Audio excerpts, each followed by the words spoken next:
Hello, everyone. Some time ago, I asked the stroke survivors who follow me on Instagram, what should a medical professional never say to a stroke survivor? And today, I wanted to share what they had to say. But before I get started, if you're enjoying the podcast and want to support the work that we are doing, consider joining the Recovery After Stroke Patreon page. By becoming a patron, you'll gain exclusive access to exclusive content and behind the scenes updates, all while helping us continue to bring inspiring stories and valuable resources to stroke survivors worldwide. Your support truly goes a long way in making a difference in the stroke recovery community. Visit patreon.com/recoveryafterstroke for more details on how you can get involved. Now, let's dive into the topic.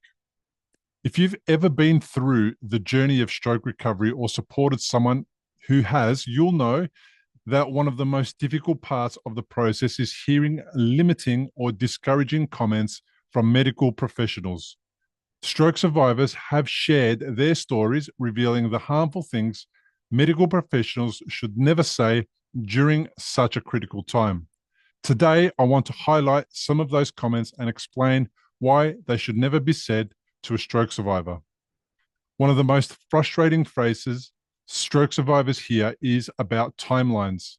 Medical professionals often say things like, you might not improve much after the first 6 months, which puts unnecessary pressure on the person recovering. Every stroke is different. To suggest that there's a universal timeline for recovery is misleading and can diminish hope. Giving rigid recovery expectations can be damaging, especially when those expectations aren't met within the given time frame. Another damaging statement that came up repeatedly was that medical professionals kept telling survivors what they will never do again. You'll never be able to do that again, or you'll never walk again, were common phrases reported by survivors. These kinds of comments can strip away hope and lead to giving up before they even try.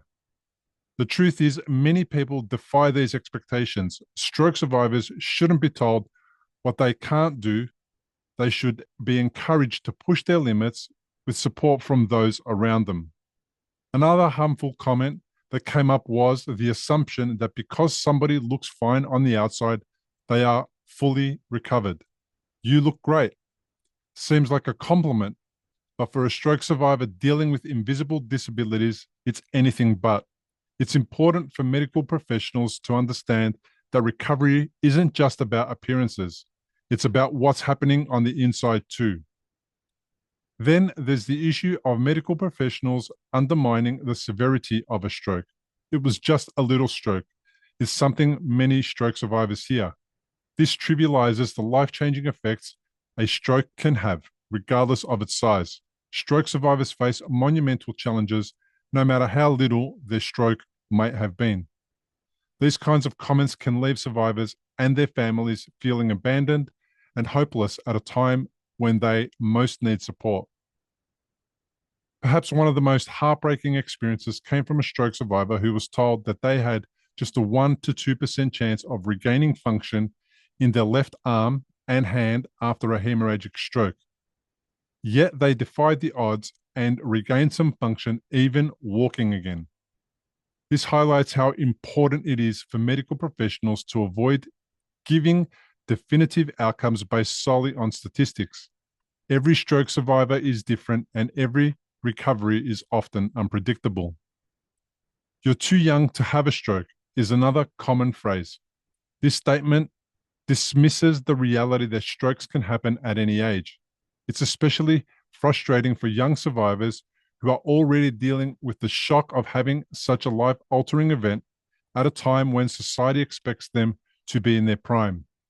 They need understanding and support, not disbelief. One final damaging comment survivors mentioned was being told that they had plateaued or reached their limit in recovery. This is as good as it gets, is something many hear, often within the first year of recovery. But recovery doesn't stop after 1 year, 2 years, or even 5 years. Stroke survivors continue to improve every day. defying the limitations placed on them by well-meaning but misguided medical professionals. In summary, what stroke survivors need most from the medical professionals is support, encouragement, and belief in their potential for recovery. Instead of hearing what they will never do again or be given arbitrary timelines, survivors need to be reminded that progress is possible and that recovery is unique to each individual. As many stroke survivors have proven, the only limits are the ones we place on ourselves. And with the right mindset and support, those limits can be shattered. If you're looking for more inspirational and practical advice on stroke recovery, check out my book, The Unexpected Way That a Stroke Became the Best Thing That Happened. In it, I share my story and the stories of 9 other stroke survivors who discovered post-traumatic growth and found meaning in their recovery journeys. This book will help you understand how to transform a challenging experience like stroke into an opportunity for growth. And it offers valuable insights for stroke survivors, their families, and healthcare professionals. You can find it at recoveryafterstroke.com/book. And I truly believe it will help you discover a deeper sense of purpose and meaning in your own recovery. Thanks for watching. And remember, your recovery is your journey. No one can define its limits but you.